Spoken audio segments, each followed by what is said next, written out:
पछिल्लो समयको म्युजिक भिडियोको राजाको रूपमा हामीले सुपरस्टार नायक पल शाहलाई देख्न सक्छौं। सुपरस्टार नायक पल शाहको थुप्रै म्युजिक भिडियोहरू यतिखेर रिलिज हुनै बाँकी रहेको छ।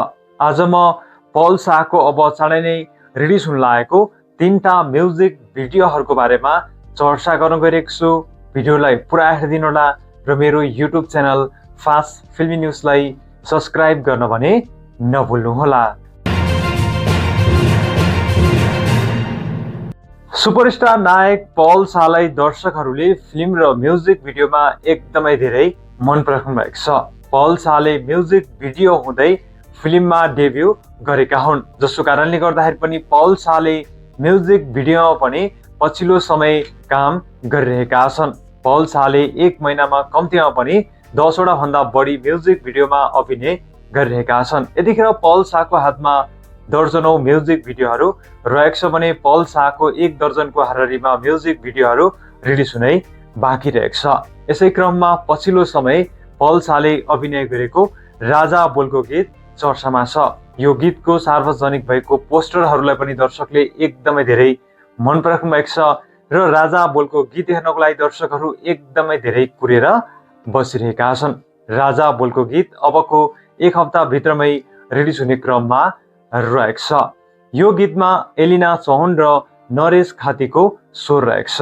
यो गीत गायक नरेश खातीको रहेको छ। नरेश खातीको गीतहरूले तहल्का मचाउँदै आइरहेको छ।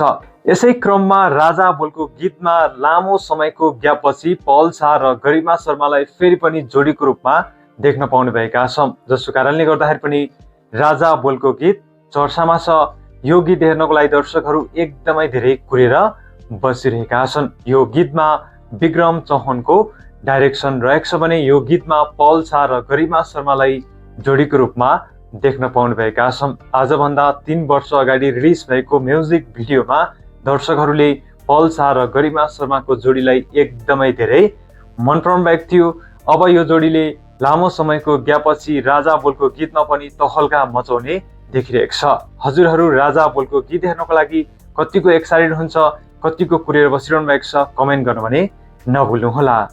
अब चर्चा गरौँ पल शाहको चाँडै नै रिलिज हुन लागेको अर्को नयाँ म्युजिक भिडियो साइली रिमाई बोलको गीतको बारेमा। यो गीत पनि लामै समयदेखि एकदमै धेरै चर्चामा रहेको छ। यो गीतको छायाङ्कन भएको पनि 1 महिना भन्दा लामो समय भइसकेको छ र यो गीतको पोस्टर सार्वजनिक भएको पनि लामै समय भइसकेको छ। पोस्टरहरूलाई दर्शकले एकदमै धेरै मन पराइसक्नु भएको छ र साइली रिमाई बोलको गीत हेर्नको लागि दर्शकहरू एकदमै धेरै कुरेर बसिरहेका छन्। अब भने यो गीत रिलिज हुने भएको छ। साइली रिमाई बोलको गीत अबको 1 हप्ता भित्रमै रिलिज हुँदैछ।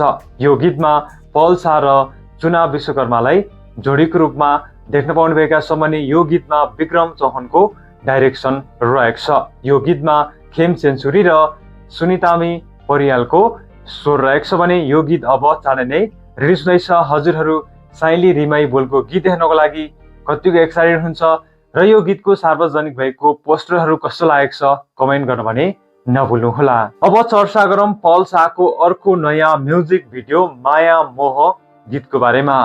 यो गीतको लामै समयदेखि चर्चा भइरहेको छ र यो गीतको थुप्रै पोस्टरहरू पनि सार्वजनिक भइसकेको छ।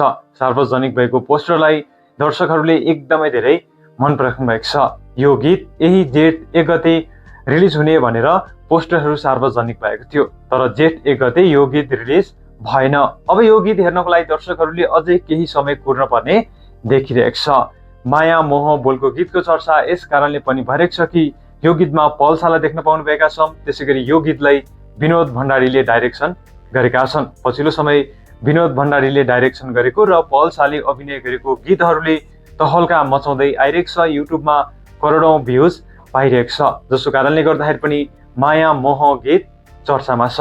माया मोह गीत अबको 1 हप्ता भित्रमै रिलिज हुने क्रममा रहेको छ।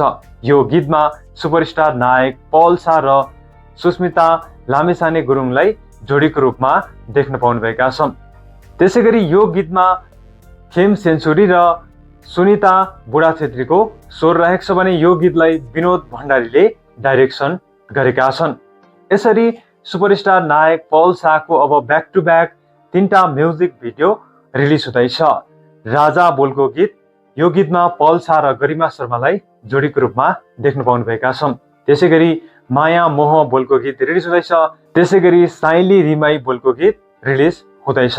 हजुरहरू यी तीनटा गीत हेर्नको लागि कतिको एक्साइटेड हुन्छ र पल्सा हजुरहरूलाई कस्तो लाग्छ कमेन्ट गर्नु भने नभुल्नुहोला। हस्त, धन्यवाद।